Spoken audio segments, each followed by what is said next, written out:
Sistem Necromancer. Bab 506 sampai dengan 510. Bab 506 Misi Mustahil. Setelah sekian lama, dukun tua itu tampaknya tidak banyak berubah. Meskipun kulitnya keriput, tubuhnya masih terlihat kuat. Dia adalah seorang orc tua dengan kulit hijau dan tubuh kekar. Wu Heng perlahan turun dari lantai atas dan berkata sambil tersenyum, "Lama tidak bertemu, Wakil Diakon Eskar."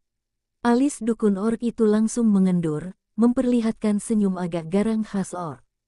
Wakil Diakon Wu Heng. Ketika Wu Heng meninggalkan kota Rentam, dia adalah seorang wakil diaken. Menjadi pembawa bendera belum sampai sisi ini. Bagaimana kabarmu akhir-akhir ini? Wu Heng berjalan turun dan duduk di hadapannya. Dukun orc berkata dengan tenang, Nyonya Wenmansha mengelola kota dengan baik, dan asosiasinya juga damai. Wenmansha mengatakan kepada saya bahwa hanya karena Anda yang memimpin kota ini, maka keamanan publik bisa sebaik sekarang. Orc itu tersenyum lebih lebar dan mengangguk. Saya juga percaya bahwa keberadaan saya membantu keamanan publik secara keseluruhan. Wakil Diakon Wu Heng, apakah Anda kembali untuk sesuatu? Tidak ada yang serius. Aku hanya kembali untuk melihat-lihat dan mengurus beberapa hal. Yah. Seringkali ada banyak ketidakstabilan di luar sana. Kau bisa kembali. Kota yang dikelola Wenmansha sudah cukup bagimu untuk menjalani hidup tanpa kekhawatiran di masa depan. Dukun orc itu mulai berbicara seperti orang tua.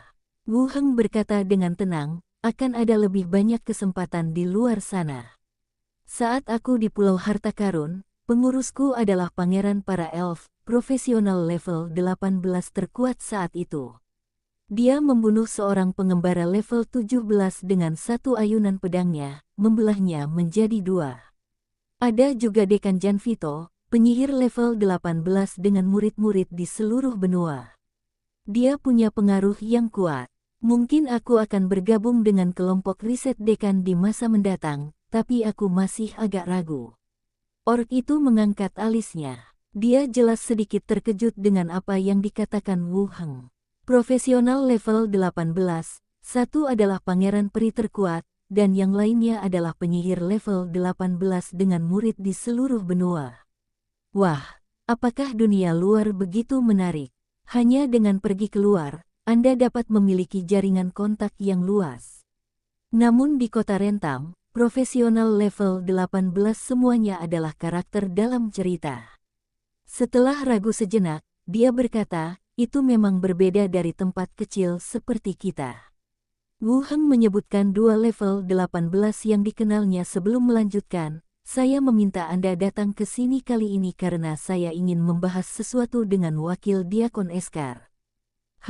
Ada apa? Seseorang memberiku beberapa perjanjian pertambangan.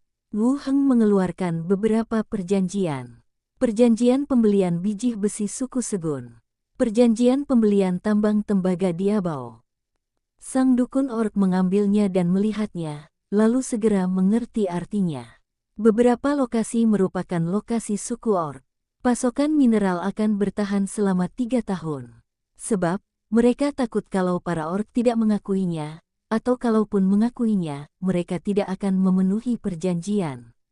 Dukun orc itu menatap orang lain, lalu mengangguk dan berkata, jika kamu bisa menjamin tidak akan ada perselisihan di kemudian hari, aku bisa membantumu menegosiasikan masalah ini. Jangan khawatir, tidak ada masalah. Kalau begitu, saya akan membantu Anda membicarakan hal ini. Karena suku-suku ini sudah menandatangani perjanjian, mereka akan mematuhi ketentuan perjanjian seperti biasa.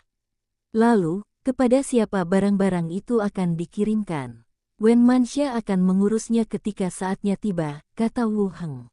Dia tidak akan tinggal lama di sini, dan pasokan mineral akan terus berlanjut selama beberapa tahun. Masalah itu masih harus diserahkan kepada Wenmansha untuk ditangani.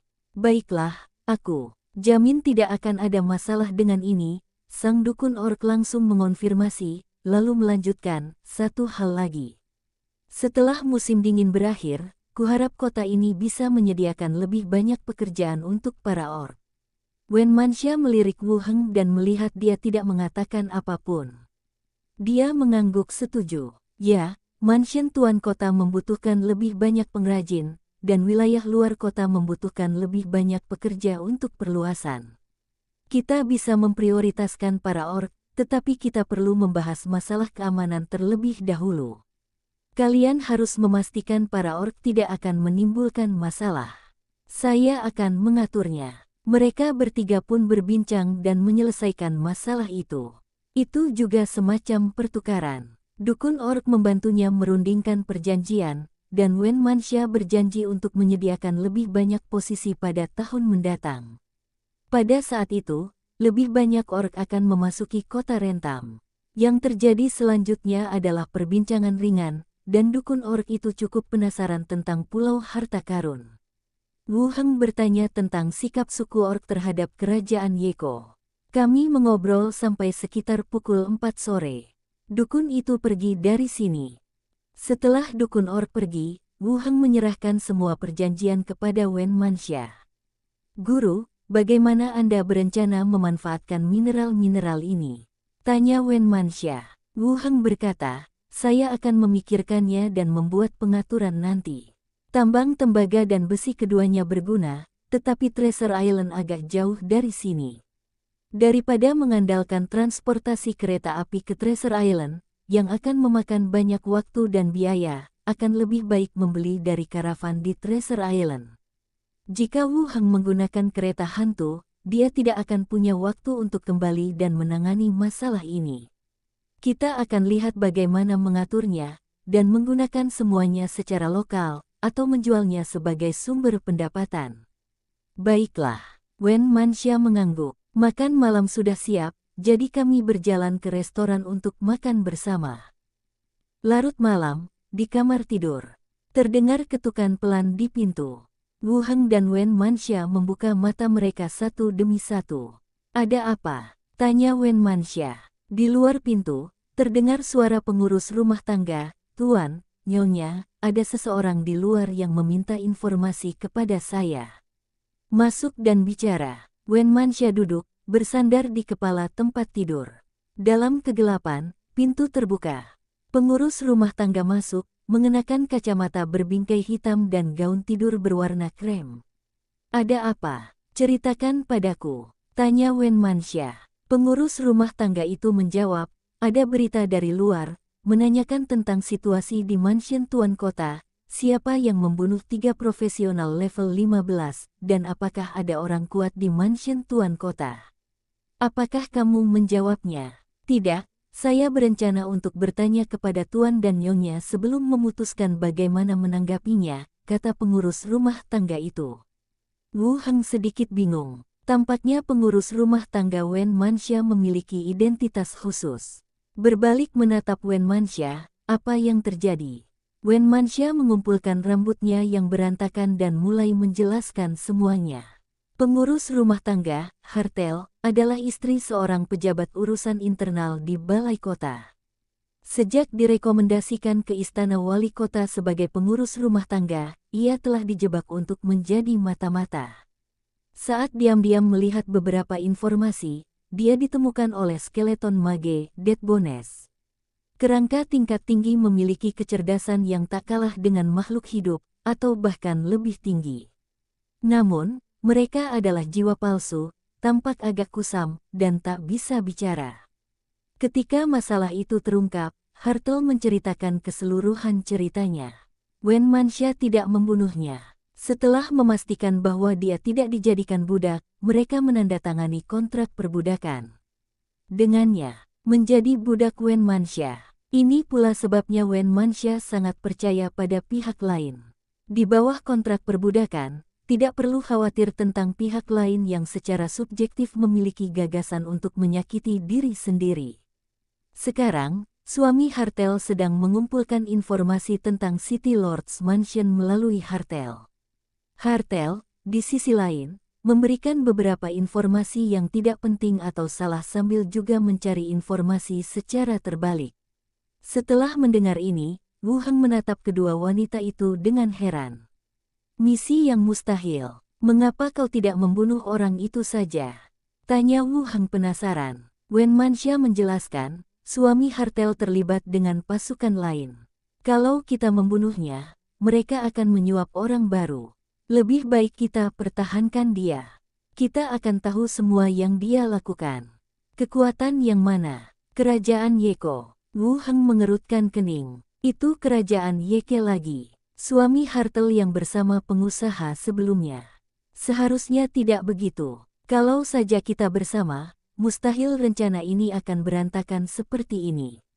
Jika mereka tidak bersama, mengapa itu berhubungan dengan kerajaan Yeke? Lagi pula, mengapa mereka semua menatap kota Rentam? Bab 507 tidak sebaik dirimu. Setelah memahami segalanya, Wu Heng menatap Wen Manxia lagi. Ditanya, apa rencanamu sebelumnya? Rencana awalnya adalah mempertahankan kebuntuan ini. Lagi pula, itu tidak akan berdampak banyak pada kita. Kerajaan Yeke sedang kacau saat ini dan tidak punya energi untuk memperhatikan pihak ini, kata Wen Manxia. Para pemimpin puncak kerajaan Yeko akan fokus pada perebutan kekuasaan dan keberpihakan, dan tidak akan terlalu memperhatikan kota Rentam. Namun ini semua hanyalah spekulasi dari pihak Wen Manxia. Siapa tahu kalau ada yang sudah mengarahkan pandangannya ke tempat ini dan berpikir bahwa Rentam City adalah sepotong daging gemuk. Wu Heng berpikir sejenak dan berkata, selagi aku di kota, mari kita selesaikan masalah ini hari ini. Wen Manxia melirik pengurus rumah tangga, apakah Anda punya pertanyaan? Pengurus rumah tangga itu menundukkan kepalanya dan berkata lembut, semuanya tergantung pada Tuan dan Nyonya. Wen Manxia melirik orang di sampingnya dan berkata, kalau begitu, aku akan membantumu menemukan pria yang lebih baik. Asalkan aku mendampingi istriku, aku akan merasa puas. Ya, Wen Manxia mengangguk. Wu Heng berkata langsung, pergi dan panggil Okot dulu, dan aku akan menugaskan mereka tugas. Baik, Tuan. Pengurus rumah tangga itu segera pergi. Wu Heng menatap Wen Manxia yang hendak berpakaian dan berkata, kamu istirahat saja. Aku akan mengurusnya malam ini. Wen Manxia cemberut, bagaimana mungkin seorang pelayan bisa beristirahat sementara tuannya pergi bekerja? Lagi pula, aku tidak serapuh itu. Kamu punya tugas yang lebih penting sekarang. Wu Heng menyentuh perutnya. Wen Manxia tidak lagi memaksa dan berkata sambil tersenyum, kalau begitu saya pasti akan menyelesaikan tugas ini dengan baik. Baiklah, istirahatlah. Wu Heng segera mengenakan pakaiannya, menutup pintu dan berjalan keluar ruangan. Duduk di lantai bawah sebentar. Adiknya, Okot, datang bersama beberapa orang. Yang mulia Tuan Kota. Beberapa orang memberi hormat. Wu Heng mengangguk. Aku butuh kau untuk menangkap seseorang. Hartel akan memimpin jalan. Hidup atau mati, bawa dia kembali secepat mungkin. Baik, Tuan Kota. Setelah mengatakan itu, beberapa orang membawa pembantu rumah tangga dan langsung meninggalkan rumah Tuan Kota. Bergegas menuju kawasan pemukiman di dalam kota. Larut malam, aula utama rumah Tuan Kota. Seorang pria paruh-baya berpiyama berlutut di tengah aula, rambutnya acak-acakan, dan bibirnya merah karena kedinginan dalam perjalanan ke sini. Lelaki itu cepat-cepat melirik pengurus rumah tangga di sampingnya, matanya penuh dengan keheranan dan kecurigaan. Dia curiga masalahnya sudah terbongkar, tapi kenapa pembantunya baik-baik saja dan dia malah tertangkap di sini? Sedang dilaporkan. Seharusnya tidak demikian. Berpikir cepat dalam benakku. Saya merasa saya masih punya kesempatan. Lagi pula, dia pejabat balai kota. Selama dia bisa menemukan alasan yang masuk akal, pihak lain tidak akan membunuhnya dengan mudah jika mereka tidak bisa memberikan bukti yang kuat. Saya akan memikirkan solusinya nanti. Cekik dia, jangan kotori lantai. Tepat saat dia tengah memikirkan cara untuk membela diri, sebuah suara samar terdengar dari atas. Ah! Aku, pria paruh-baya itu terkejut dan tampak ketakutan. Kerangka di sebelahnya mengeluarkan seutas tali dan melilitkannya ke lehernya dari belakang, menekan lututnya ke punggungnya, dan secara bertahap memberikan kekuatan. Pria paruh-baya itu meronta dengan keras. Karena tidak mampu melepaskan diri, wajahnya membiru dan ungu, matanya terbalik, dan tubuhnya perlahan-lahan menjadi lemas. Kerangka itu melepaskan talinya. Tubuhnya jatuh ke tanah. Pengurus rumah tangga itu menutup matanya, menolak untuk melihat langsung apa yang terjadi di hadapannya. Kalian pergilah ke restoran dan istirahat sebentar. Aku akan menelepon kalian jika ada misi, kata Wu Heng kepada adik-adiknya sambil berjalan turun. Okot dan yang lainnya memberi hormat dan berjalan ke restoran terdekat untuk menunggu. Setelah semua orang pergi, Wu Heng melihat mayat itu dan melepaskan bicara dengan orang mati. Ahli nujum menyelimuti mayat itu. Pria paruh baya yang terjatuh ke tanah pun kembali duduk. Wu Heng bertanya, siapa di belakangmu? Mayat itu menjulurkan lidahnya dan berbicara dengan suara berat, Panglima Godwin, dari kota perbatasan timur Kerajaan Yeko. Itu benar-benar terkait dengan Kerajaan Yeko. Wu Heng lalu bertanya, tugas apa yang dia berikan padamu? Mayat itu menjawab, kumpulkan intelijen di kota Rentam dan ganggu balai kota. Apa rencana Anda selanjutnya? Mayat itu menjawab, sedang mempersiapkan penaklukan kota Rentam. Wu Heng berpikir sejenak, lalu bertanya, apa tingkat profesionalitas Komandan Godwin yang Anda sebutkan? Mayat itu merenung sejenak, seharusnya sudah mencapai level 15. Pertanyaan terakhir, Hartel, siapkan pena dan kertasmu. Pengurus rumah tangga itu membuka matanya, segera mencari kertas dan pena, dan bersiap. Wu Heng terus bertanya pada mayat itu, siapa lagi di kota ini yang menjadi milikmu? Ceritakan semuanya padaku. Mayat itu mulai menjawab, wali kota, Hartel, balai kota, Ricardo, patroli, Graci. Satu demi satu nama diucapkan. Pengurus rumah tangganya mencatat dengan saksama. Begitu nama disebutkan, kelima pertanyaan itu pun terjawab. Tubuhnya jatuh kembali ke tanah dengan bunyi gedebuk, berubah menjadi mayat lagi. Tuan, saya sudah mencatatnya, kata pengurus rumah tangga. Wu Heng mengambilnya, meliriknya, lalu mengembalikannya. Biarkan Okot menangkap mereka. Bunuh semua yang melawan. Tangkap mereka yang mau bekerja sama. Kita akan tangani mereka setelah Wen Manxia bangun. Ya, Tuan. Juga, jangan beritahu siapapun tentang sisa masalahnya. Ya, jawab pengurus rumah tangga dan pergi ke restoran dengan membawa daftar tersebut. Adik-adiknya yang menunggu di sana mengambil daftar itu dan segera meninggalkan istana Raja Kota untuk menangkap orang. Wu Heng juga berjalan keluar gedung. Kenakan topi konduktor dan menghilang di tempat. Pagi hari, Kerajaan Yeko, sebuah kota di perbatasan timur. Wu Heng berjalan langsung ke kota sambil mengenakan tudung kepala. Ini adalah satu-satunya jalan dari Kerajaan Yeko ke kota Rentam. Sebelum kereta hantu itu ada, Wu Heng juga melewati kota ini. Saat itu, dia membeli kereta di kota dan bertemu dengan hantu wanita yang menyamar sebagai biarawati di jalan. Biarawati yang menawan dan penyihir yang buruk rupa. Itu meninggalkan kesan mendalam padanya. Wu Heng memesan kamar pribadi di pub dan duduk di sana sebentar. Glenda terbang kembali dari luar. Dia menampakkan diri dan berkata, aku menemukannya. Dia ada di ruang komandan patroli, sedang menggoda seorang wanita bangsawan. Aku mengamatinya sebentar, dan aku tidak sehebat dirimu dalam hal merayu. Hei, kau juga menguping barang-barangku. Wu Heng melirikku dengan kaget. Aku memujimu. Punyamu jauh lebih maju daripada dia. Wu Heng tidak ingin berbicara lebih jauh dengannya tentang hal ini, karena dia selalu merasa bahwa Glenda sangat tertarik dengan aspek ini. Dia bertanya langsung, apakah kamu yakin itu dia? Hanya ada satu pemain profesional level 15 di kota ini. Saya mengamatinya sebentar dan yang lain memanggilnya Komandan Godwin. Pasti dia, kata Granda.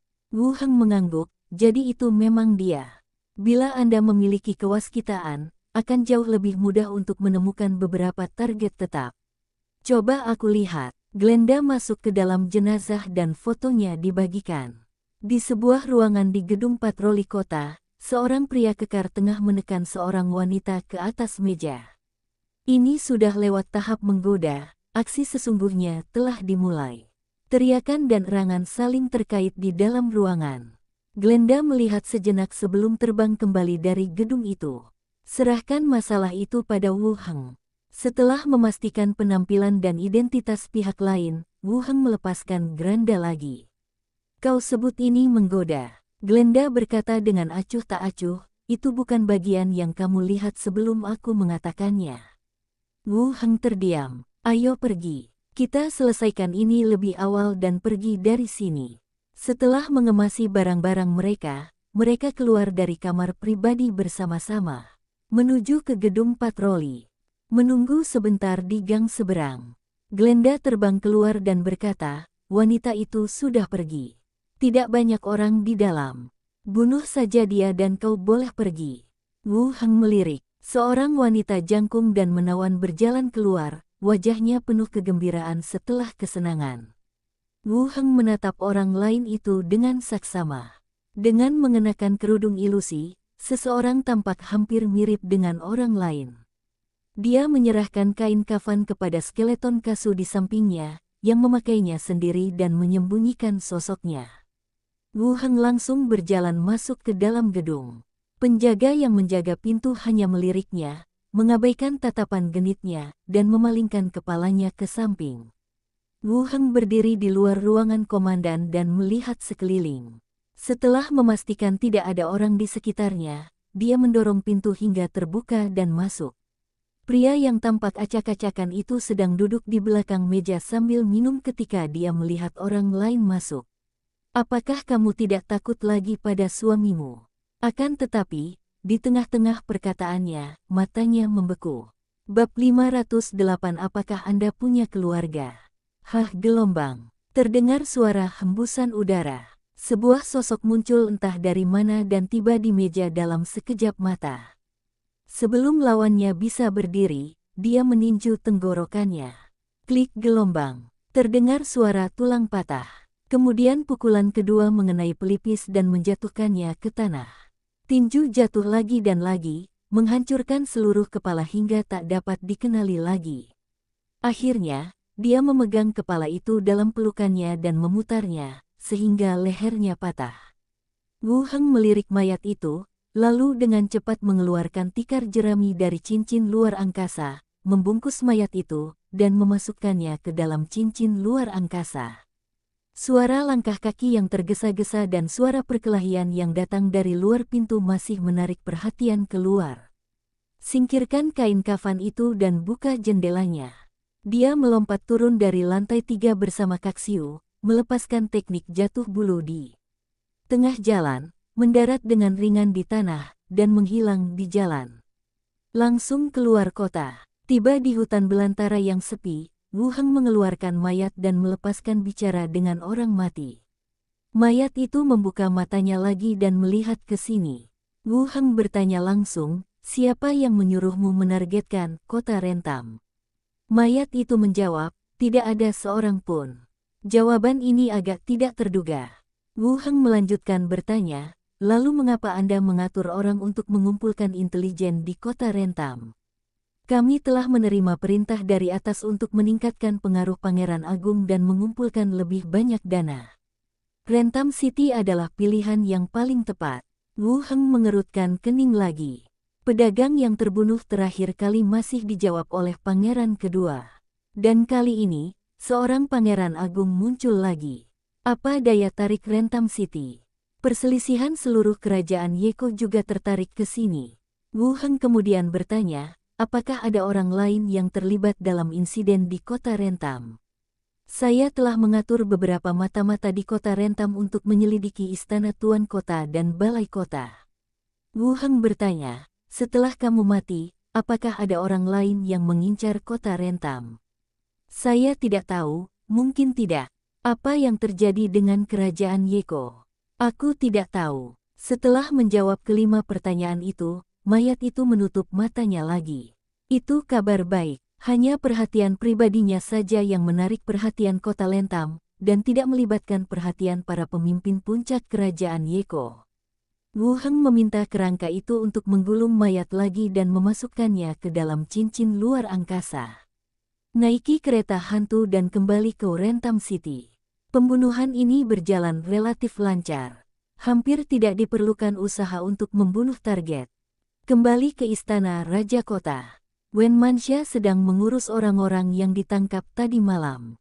Wu Heng tidak muncul, dan semuanya diserahkan kepada Wen Manxia. Tidak semua orang perlu dibunuh.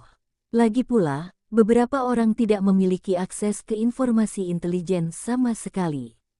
Paling-paling, sebagian informasi intelijen dapat diungkapkan kepada orang lain selama pekerjaan sehari-hari.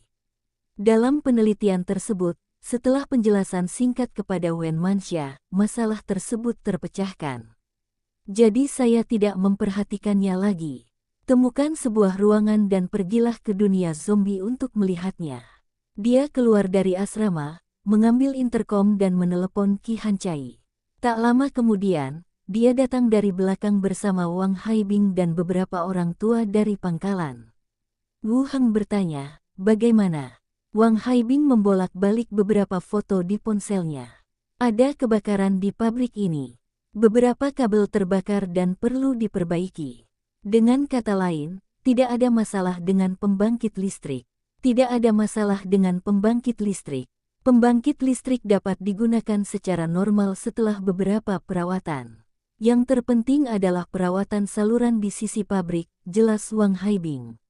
Bagi Wu Heng, ini memang kabar baik. Jika pembangkit listrik rusak, masalahnya jauh lebih rumit daripada memperbaiki jaringan listrik. Mungkin tidak mungkin menemukan berbagai aksesori. Wu Heng mengangguk dengan tenang, lalu berkata, perbaiki saluran yang rusak secepat mungkin. Jika kalian membutuhkan bahan atau peralatan, beritahu Qi Hancai dan biarkan dia membantu kalian. Bagus, masalah ini sudah selesai. Wu Heng melanjutkan, saya juga perlu menggambar ulang lokasi tempat bahan bakar menghasilkan panas, beserta spesifikasi dan dimensinya, serta beberapa persyaratan lainnya. Wang Haibing mengerutkan kening dan berkata dengan hati-hati, saya tidak begitu mengerti apa maksud Anda. Saya akan menggunakan material baru untuk mengganti ketel uap yang lama. Saya perlu Anda memberikan dimensi ketel uap dan beberapa persyaratan lainnya, jelas Wu Heng, lalu menatap Qi Hancai. Kalau ada waktu, bawa dia ke pabrik lama di kota Xinfu untuk melihat seperti apa tungkunya. Qi Hancai langsung mengerti. Saya punya video di sini, Anda bisa melihatnya terlebih dahulu.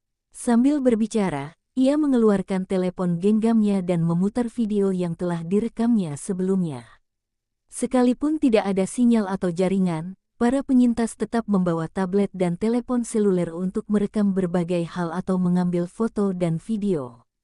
Lagi pula, tidak ada masalah dalam pengisian daya ponsel. Wang Haibing mengamati lebih dekat benda dalam video tersebut dan dapat melihat bahwa benda itu digunakan untuk melelehkan besi. Tetapi panas yang disediakan cukup untuk menyediakan catu daya yang sesuai. Saya langsung setuju, saya mengerti, saya akan segera melakukannya saat saya sampai di rumah. Baiklah, keluarkan secepatnya. Aku akan membutuhkannya dalam beberapa hari. Bagus. Wu Heng menatap Qi Hancai lagi dan berkata, terus hubungi kantor pusat dan minta mereka memberi kami cetak biru lengkap pembangkit listrik tersebut. Syarat pertukarannya mudah dinegosiasikan. Cetak birunya harus lengkap dan harus berupa pembangkit listrik termal. Dimengerti. Aku akan menghubungi mereka nanti. Setelah berbincang sebentar, orang-orang lainnya kembali ke pos masing-masing. Wu Heng dan Qi Hancai pergi bersama-sama melihat area pabrik yang terbakar. Kami membahas pembersihan dan pembangunan kembali. Ada cukup banyak kendaraan konstruksi di area pabrik, jadi tidak ada masalah dengan pembersihan. Tetapi jika kita ingin membangun kembali, kita harus menunggu hingga musim semi. Setelah melihat-lihat sekeliling pabrik, Wu Hancai kembali ke kamarnya dan kembali ke kota Wrentham. Rumah tuan kota. Setelah makan malam, Wu Heng mengajak Wen Manxia berjalan-jalan di halaman. Ketika dia kembali ke kamar, Wu Heng mengeluarkan beberapa ramuan dan alat peraga dari cincin antariksanya dan menaruhnya di atas meja. Ia berbisik, aku akan meninggalkan beberapa untukmu setelah bayimu lahir. Benda ini bagus untuk kulitmu, yang ini bisa membentuk perisai untuk melindungimu saat diserang, dan yang ini mahkota bunga peri, yang bisa menyehatkan tubuhmu dan juga bisa berkomunikasi dengan hewan. Memperkenalkan mereka satu persatu. Di Treasure Island, alat peraga sulap ini tidak berharga. Para kapten dan tulang punggung kelompok bajak laut berukuran sedang semuanya memiliki satu atau dua. Namun di kota Rentam, alat peraga itu merupakan barang langka. Wu Heng memilih beberapa dan mengeluarkan semuanya. Wen Manxia duduk di seberangnya dan mendengarkan dengan tenang. Hanya ada senyum tipis di wajahnya. Wu Heng mengeluarkan semua barangnya, yang juga berarti dia harus pergi. Bagaimanapun, masih ada seseorang yang perlu memimpin Treasure Island, dan kita tidak bisa menyerah begitu saja. Aku akan memakaikannya padamu. Wu Heng mengambil mahkota bunga peri itu. Wen Manxia menundukkan kepalanya sedikit dan bekerja sama dengan pihak lain untuk menaruhnya di kepalanya. Saat Anda memakainya, Anda akan merasakan energi samar mengalir melalui tubuh Anda. Cantik sekali, seperti ratu, kata Wu Heng sambil tersenyum. Wen Manxia dengan lembut memeluk pinggangnya dan menyandarkan kepalanya di dadanya. Kamu harus kembali berkunjung saat kamu ada waktu. Setelah semuanya tenang, aku akan membawamu tinggal di Pulau Harta Karun. Kau belum melihat laut, kan? Kalau begitu, biarkan Mini mengajakmu berenang. Wu Heng mengelus rambut merah panjangnya. Asalkan aku bisa bersamamu, kemanapun kita pergi, tak masalah, kata Wen Manxia lembut. Tidak akan lama lagi sebelum kita bisa bersama selamanya. Wen Manxia mendongak dengan mata terbelalak, benarkah? Kapan aku pernah berbohong padamu? Baiklah, aku akan mendengarkanmu. Wen Manxia tersenyum, dan rasa kehilangan di hatinya pun berkurang. Singkirkan semua barang dan ramuan. Keduanya kembali ke kamar tidur bersama. Wen Manxia menariknya untuk duduk di tepi tempat tidur, lalu berlutut dengan hati-hati di depannya dengan tangan di atas kakinya. Apakah Anda merasa nyaman, Guru? Wu Heng mengelus rambut merahnya, nyaman. Ketika bayimu lahir, aku akan melayanimu dengan baik. Baiklah, kalau begitu kita tidak akan meninggalkan kamar tidur sepanjang hari. Wen Manxia melirik ke atas dan bergumam, kalau begitu, itu tergantung padamu. Keesokan harinya, pagi, Wu Heng bertemu dengan anggota klan Envier di istana penguasa kota.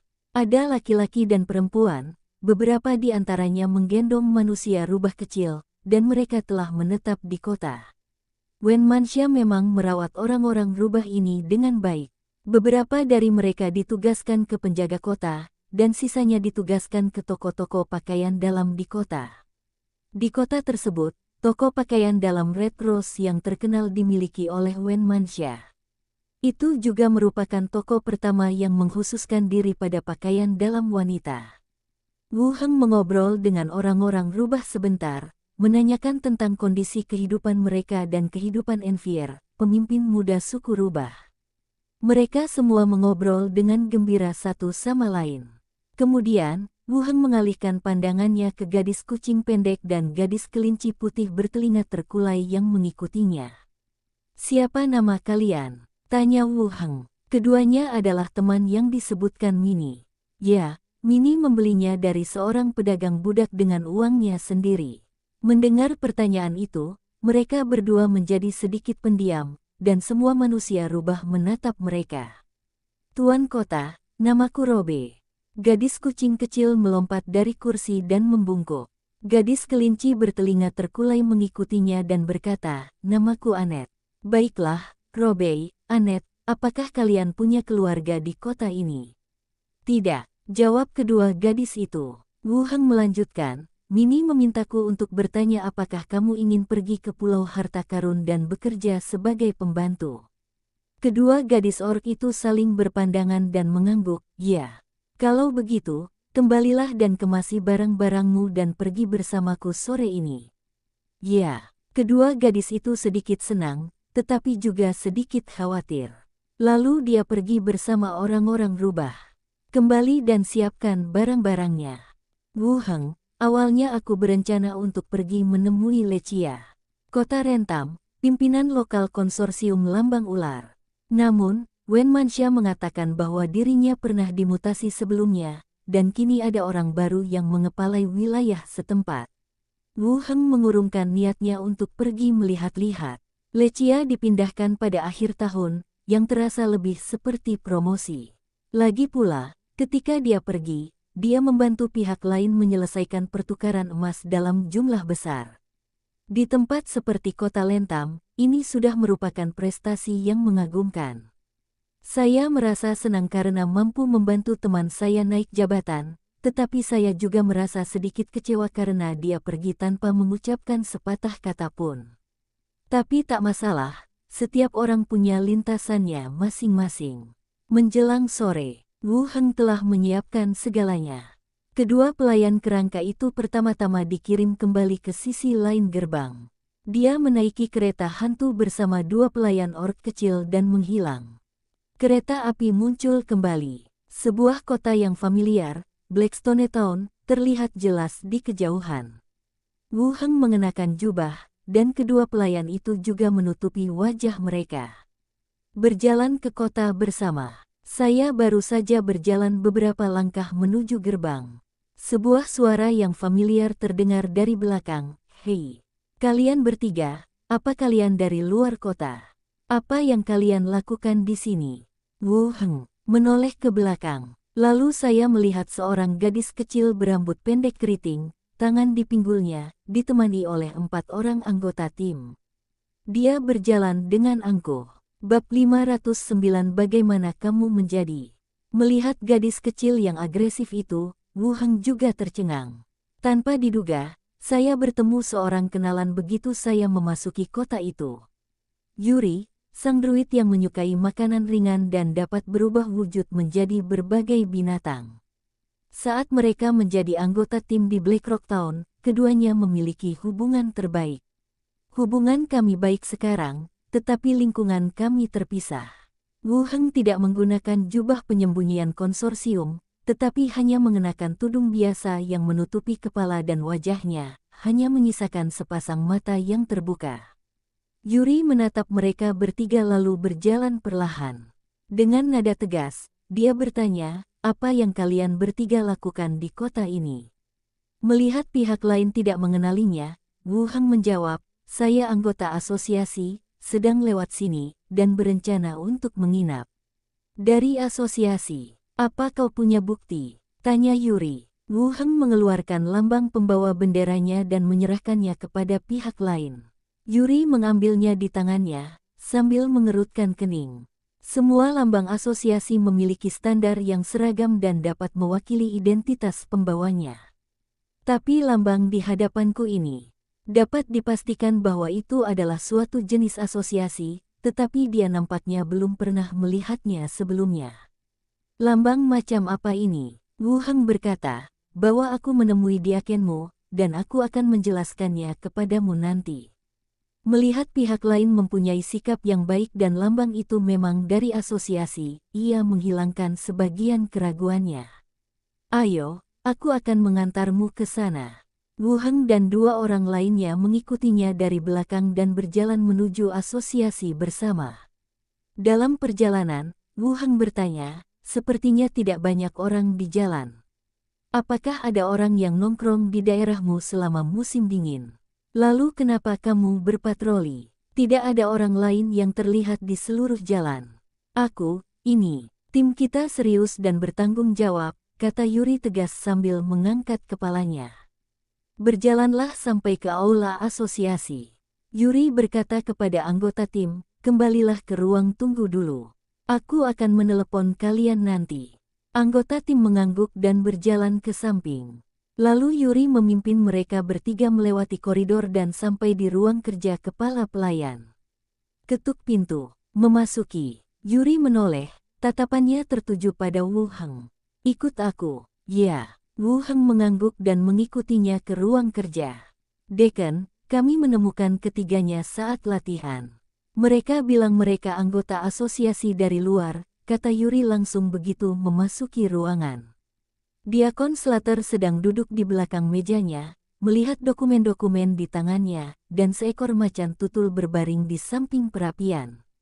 Macan tutul itu datang, berputar mengelilinginya, mengendus baunya, lalu berjalan kembali dan berbaring di tanah. Slater mendongak dan bertanya, "Dari mana asalmu? Apa yang kau lakukan di sini?" "Saya datang dari Pulau Harta Karun," jawab Wu Heng. "Pulau Harta Karun." Yuri tiba-tiba berbalik, dan Slater pun menatapnya dengan curiga. Wu Heng melepas tudungnya, memperlihatkan wajah aslinya. Ia tersenyum dan menyapa, "Lama tak berjumpa, Diakon Slater, Kapten Yuri." "Wu Heng," seru Yuri dan melompat untuk menerkamnya. Wu Heng tanpa sadar memeluk orang itu dan berkata, "Set, jangan teriak-teriak. Aku tidak boleh terlalu mencolok saat datang ke sini." "Oh, aku heran kenapa suaramu terdengar begitu familiar, ternyata kamu." Yuri merendahkan suaranya, tapi tetap terlihat sangat senang. Setelah Slater terkejut, dia tidak dapat menahan diri untuk tidak mengerutkan kening saat melihat mereka berdua berakting mesra. Dia memelototi Wu Heng dan berkata dengan nada agak memarahi, "Yuri, jaga dirimu baik-baik. Kamu sudah sangat tua." Yuri melengkungkan bibirnya dan berdiri di samping dengan patuh. Slater memandang Wu Heng dan bertanya, "Apakah kamu pergi ke Rentam City?" "Baiklah, mari kita kembali dan mengurus beberapa hal." Wu Heng duduk di samping. Macan tutul itu datang, melompat ke atas sofa, dan berbaring di sebelahnya. "Berapa lama Anda berencana untuk tinggal?" Wu Heng mengelus macan tutul itu dan berkata, "Suatu malam, aku akan berangkat besok pagi. Aku datang ke sini terutama untuk menemuimu." "Sangat mendesak," kata Yuri. Slater juga berkata, "Semua waktu dihabiskan di Rentam City." Menanggapi pertanyaan kedua wanita itu, Wu Heng tersenyum dan menjawab, "Kalian mungkin belum tahu, tapi aku sekarang pemilik Treasure Island dan tidak bisa pergi terlalu lama." Keduanya mengerutkan kening. "Pemilik pulau, apa itu?" tanya Yuri. "Seperti halnya seorang penguasa kota yang mengelola sebuah kota, seorang penguasa pulau mengelola seluruh pulau," jelas Wu Heng. "Apakah dia juga dipromosikan oleh asosiasi?" tanya Slater. Wu Heng berkata, "Saya dipromosikan oleh asosiasi, tetapi saya terpisah dari asosiasi dan tidak akan mengganggu perkembangan normal pulau ini. Posisi saya di asosiasi adalah pembawa bendera." Yuri bahkan lebih terkejut. "Tidak mungkin, bagaimana kamu bisa naik pangkat lagi?" "Kenapa?" Gadis kecil itu merasa sedikit tidak seimbang. Mereka semua awalnya adalah anggota tim kelima, dan Yuri dapat menerima Wu Heng menjadi kapten dan kemudian wakil diaken. "Dengan usaha saya sendiri, saya menjadi pemimpin tim. Namun Wu Heng sekarang adalah penguasa pulau dan pembawa bendera." Kesenjangan di antara mereka melebar dalam sekejap. "Ya, sudah seharusnya kita keluar dari sini," kata Slater. Wu Heng berkata, "Dua orang di pintu itu adalah pelayanku. Biar seseorang mengantar mereka ke kediamanku dulu, baru kita bisa bicara pelan-pelan." "Yuri, pergilah," kata Slater. Yuri membuka pintu dan memanggil seorang anggota staf untuk menerima mereka berdua masuk. Dia berjalan kembali lagi. Dia mengambil macan tutul itu dan meletakkannya di pangkuannya, lalu bertanya, "Wu Heng, apakah ada banyak bajak laut di sana?" Dulu jumlah mereka cukup banyak, menempati wilayah laut yang luas. Ada kemungkinan besar bertemu bajak laut saat berlayar. "Apakah dia setampan di komik?" Merasakan tatapan peringatan Slater, ia berkata, "Komik mengagumkan bajak laut. Mereka hanyalah orang jahat, tak jauh berbeda dengan perampok tanah. Mereka jelek, bergigi kuning, dan bau mulut. Mereka musuh asosiasi." Yuri menunjukkan ekspresi jijik, "Bagaimana kamu tahu tentang gigi kuning dan bau mulut?" "Ketika aku menjadi wakil diaken, aku membunuh cukup banyak dari mereka." Wu Heng melanjutkan menceritakan perbuatan jahat para bajak laut itu. Yuri mendengarkan dengan penuh perhatian. "Saat saya membaca komiknya, saya merasa bajak laut itu cukup tampan. Tapi sekarang setelah pihak lain mengatakannya, aku tidak merasakan apapun. Untungnya, saya tidak benar-benar melarikan diri untuk menjadi bajak laut." Lalu bagaimana kamu menjadi pemilik pulau itu? Yuri melanjutkan bertanya. Dengan kemampuan yang kuat dan ketampanan, wajar jika asosiasi menghargainya. Aku tidak percaya. Kamu pasti membelinya dengan uang. Kamu sangat kaya. Bagaimana mungkin? Bagaimana aku bisa membeli sesuatu sepenting ini dengan uang? Wu Heng menyentuh macan tutul itu dan berkata, sebenarnya, aku membunuh beberapa bajak laut yang cukup berjasa bagiku. Ditambah lagi, beberapa orang di pulau itu bersama-sama merekomendasikanku, jadi aku diangkat menjadi penguasa pulau. Oh, begitu. Yuri mengangguk. Slater juga bertanya, bagaimana situasi di kota Rentam? Wen Manxia, yang berasal dari sebuah geng, punya keterampilan manajemen. Perkembangannya benar-benar melampaui ekspektasi saya.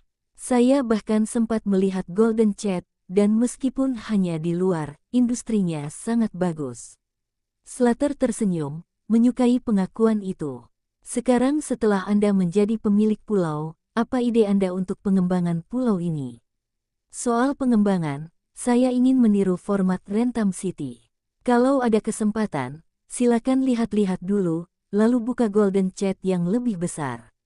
Wu Heng mengungkapkan pendapatnya.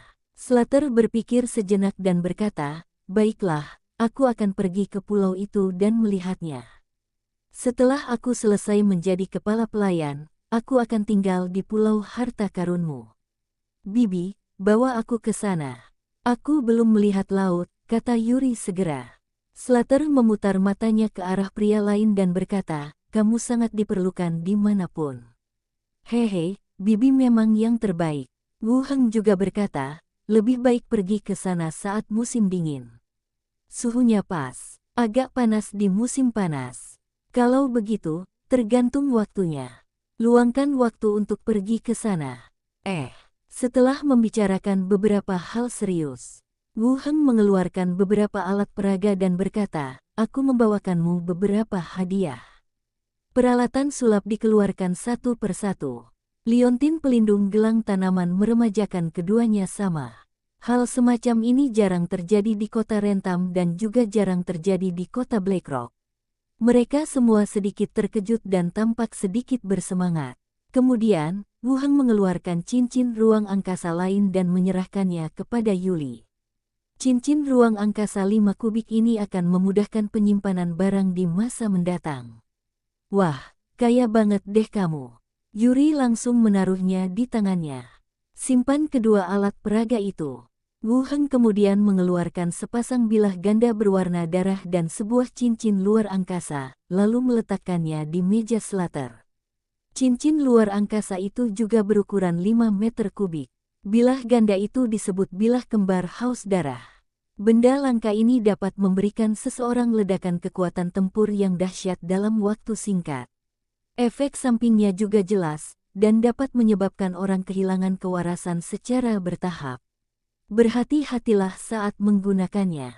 Ketika mendengar kata, benda aneh, pupil kedua tim wanita itu tiba-tiba mengecil. Dia benar-benar mengeluarkan senjata langka. Di kota Blackrock, ini mungkin hadiah untuk prestasi tingkat kedua. Berikan padaku. Boleh. Slater agak skeptis. Tidak masalah baginya untuk membawa pulang hadiah karena dia adalah lelakiku. Tapi aku masih merasa kurang berguna. Lagi pula, tidak ada bahaya di kota Blackrock. Wu Heng tersenyum dan berkata, kalau cocok, ambil saja dan gunakan. Hati-hati saja dengan efek sampingnya. Terima kasih. Slater menerimanya dengan senang. Yuri, yang berdiri di sampingnya, merasa cincin antariksanya tak lagi mengejutkan. Wu Heng, apa kau bias? Kenapa aku melewatkan satu? Aku belum menemukan senjata yang cocok untukmu. Kalau sudah ketemu, aku akan menyimpannya untukmu. Yuri memikirkannya dan berkata, baiklah. Slater sedang senang. Ia berdiri dan berkata, ayo pergi. Karena Wu Heng sudah kembali, ayo kita rayakan dan minta seseorang mengirimkan makanan untuk kedua pelayanmu. Aku tahu tempat minum yang bagus, kata Yuri bersemangat. Pergi pesan kamar pribadi. Bagus. Mereka bertiga mengobrol di pub hingga larut malam dan kemudian kembali ke rumah masing-masing untuk beristirahat. Sudah larut malam, terdengar ketukan pelan di pintu kediaman Wu Heng. Buka gerbangnya. Lalu dia melihat Slater, berdiri diam di pintu. Matanya terus memandang sekeliling, waspada bagaikan pencuri. Tunggu sampai semua pintu terbuka. Slater segera memasuki kediamannya. Setelah menutup pintu, mereka berpelukan dan berciuman lalu berjalan menuju kamar tidur. Masuk ke kamar tidur. Cepat lepaskan pakaianmu. Slater mendorongnya ke tempat tidur dan duduk dengan kasar di pinggangnya. Mereka berdua menghembuskan napas pada saat yang sama. Mengapa kamu baru datang menemuiku sekarang?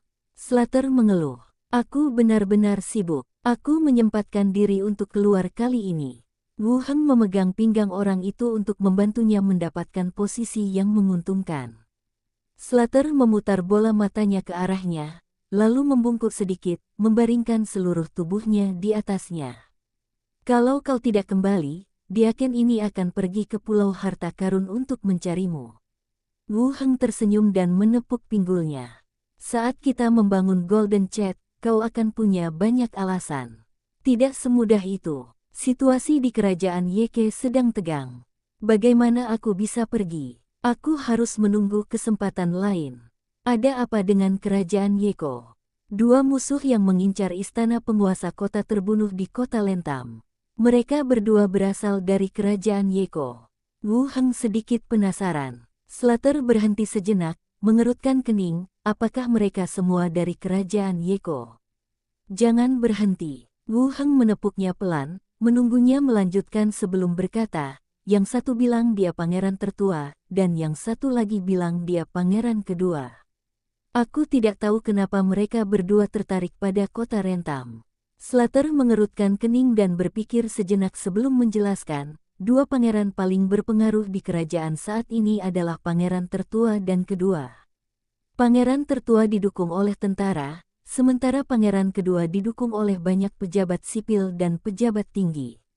Pangeran-pangeran lainnya hanya memiliki sedikit pengaruh, jadi semuanya bergantung pada siapa di antara keduanya yang dapat bertahan sampai akhir. Bukankah raja tua itu masih hidup? Apakah hidup atau mati mereka benar-benar penting? Mereka sudah lama tidak mampu memerintah, dan kekuasaan telah direbut secara bertahap.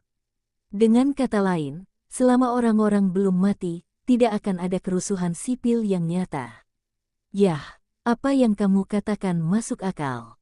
Slater tersenyum dan berkata, jangan khawatir, aku akan memberitahu Wen Manxia sebelumnya jika ada bahaya. Meskipun kita masih belum saling kenal, bagaimanapun juga itu milikmu. Tidak ada yang boleh mengambil barang-barang suamiku. Itu hal yang klise. Wu Heng tersenyum. Apakah kamu suka mendengarkannya? Saya suka. Ceritakan lebih lanjut. Slater mendekap wajah pria itu dan berbisik, suamiku tersayang, kau sungguh hebat. Setelah berkata demikian, dia menciumnya dengan keras. Keesokan harinya, Wu Heng turun dari kereta. Setelah mengucapkan selamat tinggal kepada mereka berdua, dia langsung berjalan keluar kota. Di dalam kereta, dua pasang mata menatapnya, dan baru berbalik setelah dia perlahan menjauh. Di jalan kota, beberapa sosok berpakaian seperti penduduk biasa melewati gerbang kota. Salah satu dari mereka berhenti dan menatap sosok yang perlahan menjauh di kejauhan. Kamu lihat apa, Benny? Cepat, jangan bikin yang lain menunggu terlalu lama. Seseorang di depan mundur dan melihat ke arah yang sedang dilihatnya. Mengapa punggung orang itu terlihat familiar? Kata wanita bernama Benny. Siapa dia? Aku belum pernah melihatnya. Sepertinya dia baru saja turun dari kereta asosiasi. Dia pasti dari asosiasi. Jangan bikin masalah. Seseorang dari asosiasi. Mata Benny langsung melebar. Orang di sebelahnya berkata, ayo pergi. Hari ini hari untuk berdoa. Jangan membuat para penatua menunggu lebih lama lagi. Oke. Benny mengangguk dan mempercepat langkahnya. Namun matanya masih sesekali memandang keluar kota, ke arah di mana sosok itu menghilang. 9 hari kemudian, Kereta hantu muncul di alam liar Treasure Island. Mereka bertiga turun dari mobil dan langsung merasakan ketidaknyamanan. Karena kami membawa dua gadis buas, yang keduanya tidak memiliki level tinggi, kami berhenti beberapa kali di sepanjang jalan untuk makan dan beristirahat. Itu juga menunda waktu sedikit. Cuaca di sini panas, Wu Heng mengganti pakaian katunnya dan melihat ke belakang. Lalu mereka melihat mereka berdua sedang menatap ke arah laut di kejauhan, sedikit tertegun. Biarkan Mini mengajakmu ke pantai kalau ada waktu. Ganti baju katunmu agar tidak kepanasan, Wu Heng langsung mengingatkan. Mereka berdua setuju dan segera melepas mantel katun mereka. Mengenakan pakaian yang agak tipis, dia mengikuti Wu Heng ke kota. Memasuki wilayah kota dan memanggil kereta. Pergilah ke rumah pemilik pulau. Kembali ke istana. Dorong pintu hingga terbuka dan masuk. Air mancur yang ramping dan cipratan air, serta bunga-bunga dan pohon-pohon yang bergoyang tertiup angin, membuat kedua gadis buas itu membuka mata lebar-lebar lagi. Setelah melihat City Lord's Mansion, saya merasa sangat megah. Apa yang ada di depan mataku sekarang bahkan lebih menakjubkan. Suara langkah kaki terdengar, dan Mini serta Pilipa berlari keluar rumah. Tuan, Mini melemparkan dirinya ke dalam pelukannya, dan Pilipa mengikutinya dari sisi lain. Apakah semuanya baik-baik saja di rumah? Tidak apa-apa, semuanya baik-baik saja, kata Mini. Wu Heng menepuk punggungnya pelan dan berkata, kedua temanmu ada di sini. Ajak mereka memilih kamar dulu. Mini menoleh ke belakang dan melihat dua orang yang baru saja melepas tudung kepala mereka. Berkata dengan terkejut, Robe, Annette, kalian di sini. Dia berjalan cepat dan memeluk mereka berdua. Mini, kamu sangat cantik di sini, kata Kitty Robe. Annette berkata dengan nada kosong, di sini panas sekali, aku bisa kena sengatan panas. Aku akan mengantarmu masuk, ada AC. Mini menarik mereka berdua masuk ke dalam ruangan. Pilipa, yang lebih fokus pada Wu Heng, bertanya, apa yang telah kamu lakukan beberapa hari terakhir ini? Merindukanku? Tidak, aku sudah menangkap banyak bajak laut, tapi aku tidak pamer padamu. Aku merasa kalah. Wu Heng merangkul bahu Mini dan berjalan masuk. Mini bilang lewat radio kalau kau membunuh bajak laut singa gila dan membawa kembali bajak laut lain. Pilipa menggaruk wajahnya dan berkata, ya, temanku, aku sudah bilang sebelumnya bahwa semua bajak laut ingin membunuhku, tapi dialah satu-satunya yang membelaku. Dia sangat baik, bahkan ketika istrinya diculik, dia hanya mendoakan kebahagiaan orang lain. Bab 510 konsumsi listrik untuk 220.000 orang. Wu Heng tercengang dengan apa yang didengarnya. Istriku dibawa pergi oleh orang lain. Semoga dia bahagia. Bagaimana ini bisa terjadi pada bajak laut? Di mana yang lainnya? Sierra dipenjara olehnya. Aku cuma mau bilang, bisakah kau jangan membunuhnya?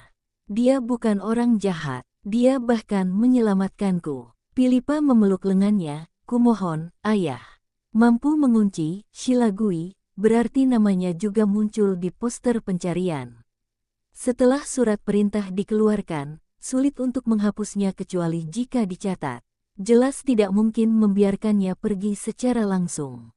Jika dia tertangkap lagi, hal itu akan dengan mudah menimbulkan masalah bagi asosiasi Pulau Harta Karun. Tapi orang itu menyelamatkan Pilipa. Kalau bukan karena dia, Pilipa pasti sudah mati di luar. Saya akan membicarakannya dengan Shilagui nanti dan melihat apakah kita bisa memberinya kesempatan untuk menebus kesalahannya, kata Wu Heng. Apa artinya menebus kesalahan? Artinya memberikan kontribusi baru dan menebus kesalahan sebelumnya. Oh, kalian para penyihir benar-benar berbudaya. Kembali ke kamar bersama. Catwoman dan gadis kelinci bertelinga terkulai sedang menikmati angin sepoi-sepoi di sofa. Ayo, aku akan mengantarmu memilih kamar. Kamu bisa pilih lantai 2 atau 3, panggil Mini. Pilipa juga berteriak, aku juga ingin memilih satu. Apa pilihanmu? Kamu tidak tinggal di sini. Dengan begitu banyak kamar, satu kamar lagi tidak akan jadi masalah besar. Philippa segera menyusul. Naik tangga bersama-sama. Wu Heng kembali ke kamar tidur dan berganti pakaian. Pergi ke ruang radio dan angkat mikrofon. Wen Manxia, aku kembali ke Treasure Island, jangan khawatir.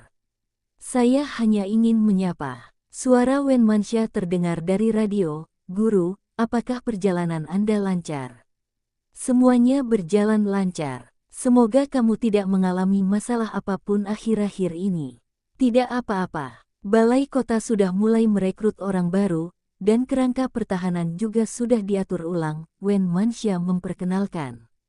Ketika Wu Heng pergi, dia meninggalkannya dengan hampir 20.000 kerangka. Mereka semua dipindahkan dari dunia zombie. Bagi kota Rentam, ini adalah jumlah pasukan yang besar. Jika kita langsung menyerang kota perbatasan timur kerajaan Yeko, kita mungkin dapat merebutnya secara langsung. Ada juga beberapa amunisi dan kendaraan off-road yang dilengkapi senapan mesin tertinggal. Tidak mudah untuk benar-benar menyerang. Wu Heng lalu memberi instruksi, jaga kesehatanmu dan jangan sampai kelelahan. Aku tahu, saat bayinya lahir, aku akan membawanya menemuimu. Bagus. Setelah menutup radio, Wu Heng terus berjalan keluar ruangan. Masuklah ke laboratorium alkimia di seberang. Para alkemis kerangka belum membuat banyak kemajuan. Di rak produk jadi di sebelahnya, hanya ada banyak ramuan jadi dan ramuan inti mayat tingkat pertama. Setelah Wu Heng menyingkirkan semuanya, lanjutkan ke ruang perajin. Di seluruh ruangan, para perajin masih mengumpulkan informasi. Wu Heng minggir dan melihat-lihat. Ditemukan bahwa gambar busur majemuk telah disortir, dan bahan serta dimensi berbagai bagian ditandai satu persatu. Kerangka tersebut tidak mengalami cedera apapun selama saya pergi. Singkirkan juga gambar-gambar produk yang sudah selesai. Aku turun lagi ke bawah dan ngobrol santai dengan Mini dan yang lainnya. Saat senja mendekat, Envier juga kembali dari balai kota. Saat makan malam, Wu Heng mendengarkan pembicaraan Envier tentang kemajuan di pulau itu. Tim konstruksi masih terus berkembang, dan penambahan berbagai kendaraan teknik telah mempercepat kemajuan keseluruhan proyek beberapa kali lipat. Sekarang para pekerja telah memasuki lokasi dan mulai membangun rumah. Terkait pembelian karavan, Balai Kota menandatangani perjanjian pembelian dengan total 6 perusahaan, 2 diantaranya untuk pembelian koin tembaga, artinya mereka langsung meminta koin tembaga, bukan biji tembaga. 4 perusahaan sisanya bergerak di bidang pembelian bubuk putih dan timbal. Jika kualitas dan kecepatannya sesuai, pembelian akan dilanjutkan. Mini bertanya, kenapa kita tidak menunggu Suster Sanela kembali dan berbelanja? Kita pasti bisa menghemat banyak uang. Philippa juga menyela, dia dan Wu Heng itu sepasang kekasih. Mereka tidak bisa membeli semuanya dari satu tempat di sini. Rasanya seperti kita mengambil barang dan menjualnya secara terpisah. Sebelumnya, makanan dan senjata dibeli bersamaan. Bagaimana mungkin situasi yang Anda gambarkan itu tidak mungkin terjadi? Philippa menggaruk kepalanya. Kalau begitu aku tidak tahu. Mereka bertengkar. Sanara tidak ada di sini. Kalau ada, dia pasti sudah mencarinya. Jangan menebak-nebak. Wu Heng juga mengatakan hal yang sama. Lalu bertanya, Sanara, sudah lama kamu tidak mengirim pesan? Tidak, tidak akan ada bahaya. Mini mendongak. Wu Heng juga mengerutkan kening dan berpikir sejenak, kurasa tidak. Dia sudah kembali ke suku. Jangan ada yang mempermalukannya. Ya, benar. Suster Sanara sangat kaya, semua orang ingin menyenangkannya. Beberapa orang makan dan mengobrol pada saat yang sama, sementara anggota baru, Robe dan Annette, menggigit kecil makanan mereka dan mendengarkan percakapan. Tunggu sampai setelah makan malam. Kami berlatih di ruang pelatihan untuk sementara waktu. Philippa kembali ke kedai minuman. Wu Heng memanggil semua pelayan ke ruang tamu. Sambil menatap Robert dan Annette, dia berkata, aku perlu menandatangani kontrak perbudakan dengan kalian. Mini seharusnya memberitahu kalian. Keduanya saling berpandangan dan mengangguk. Guru, kami bersedia. Ayo, siapa yang mulai duluan? Gadis kucing kecil, Robey melangkah maju, matanya penuh tekad, kepalanya sedikit terangkat. Aku pergi dulu. Rasanya seperti mati dengan berani. Robey adalah manusia kucing di antara para orc, dengan rambut coklat keabu-abuan, dan telinga serta ekor kucing coklat keabu-abuan yang sama. Tingginya sekitar 1,4 hingga 1,5 meter dan merupakan orc kecil. Wu Heng tersenyum dan berkata, "Tidak apa-apa, jangan gugup, itu tidak akan berdampak pada kehidupan masa depanmu." "Saya tidak gugup," tegas Robey. Wu Heng membuka gulungan kontrak dan berkata, "Setetes darah." Catwoman mengulurkan kuku jari kelingkingnya dan menyentuh ujung jarinya dengan lembut, lalu setetes darah jatuh ke gulungan itu. Gulungan itu menyerap darah, menarik kekuatan mental Wu Heng dan mengebor alis Catwoman. Sebuah garis terbentuk dan kemudian dengan cepat menghilang. Kontraknya selesai. Tubuh Robert sedikit gemetar, dan jiwa mereka telah terhubung. "Duduklah dan istirahatlah dulu." Robey memberi hormat dan duduk kembali. Lalu Annette berinisiatif untuk keluar dan bertanya, "Apakah saya juga mau darah?" Wu Heng membuka gulungan budak lainnya. Annette, seperti Minnie, berasal dari klan kelinci. Wajahnya oval dan rambutnya coklat panjang, tetapi telinganya putih, seperti telinga kelinci yang terkulai. Dia dengan hati-hati menusuk jarinya dengan belati dan membiarkan darah menetes ke gulungan itu. Kontraknya pun selesai. Wu Heng berkata, "Baiklah, selamat datang untuk bergabung dengan kami." Kedua gadis itu berdiri dan berkata, "Terima kasih, Guru. Kalau kamu butuh keperluan sehari-hari, bilang saja ke Minnie. Kalau dia senggang, ajak dia jalan-jalan keliling kota atau ke pantai. Kalau kamu nggak bisa berenang, jangan main air." "Ini bukan main-main," perintah Wu Heng. "Ya, Guru. Sekian untuk hari ini. Kalian bisa bersenang-senang dan kembali ke kamar untuk beristirahat lebih awal." Wu Heng naik ke atas. Minnie dan Enfiel mengajak kedua anggota baru itu berkeliling di rumah pemilik pulau itu. "Perkenalkan apa yang dilakukan tempat itu. Beberapa ruangan digunakan oleh kerangka untuk eksperimen, jadi sebaiknya jangan mengganggunya kecuali diperlukan." Setelah Wu Heng naik ke atas, dia pergi ke ruang radio dan melihat radio peri kayu, Sanala, untuk memastikan tidak ada berita yang kembali. Kembali ke kamar dan istirahat. Keesokan harinya, dunia zombie. Ketika Wu Heng keluar dari gedung, dia melihat konvoi kendaraan melaju masuk dari gerbang utama. Setelah berhenti di pintu sebuah gudang yang jauh, para penyintas mulai membawa perbekalan. Berdiri di samping dan memperhatikan sejenak, Qi Hancai dan Wang Haibing berjalan mendekat dari jarak yang tidak jauh. "Bagaimana kabarnya?" Qi Hancai berkata, "Reruntuhan akibat kebakaran telah dibersihkan, dan perbaikan jalur pipa sedang dilakukan dalam beberapa hari terakhir. Perbaikan ini pada dasarnya akan selesai dalam 1 atau 2 hari. Bagaimana dengan stasiun utama? Kami sudah bernegosiasi dengan CCTV. Mereka akan menyediakan rencana listrik 200 megawatt, yang kemungkinan dapat memenuhi kebutuhan listrik tahunan 220.000 rumah tangga." Ketika Wu Heng mendengar ini, dia merasa 220.000 rumah tangga sudah cukup. Belum lagi dunia zombie, setiap benteng hanya memiliki beberapa ratus orang paling banyak, dan hanya ada puluhan ribu orang di Pulau Harta Karun. Meskipun masih dalam tahap perluasan, jumlah penduduknya tidak bertambah secepat itu.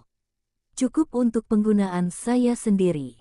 "Bagus sekali," kata Wu Heng, lalu bertanya, "Apa saja persyaratanmu?"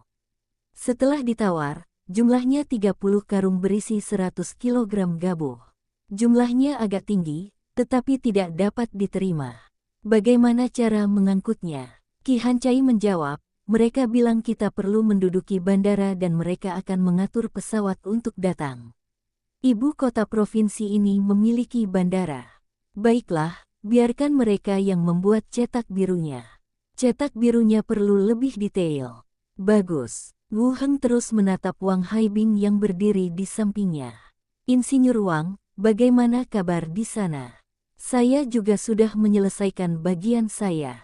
Kepala Qi Hancai mengajak saya melihat tungku api, yang sepenuhnya mampu memenuhi pasokan panas.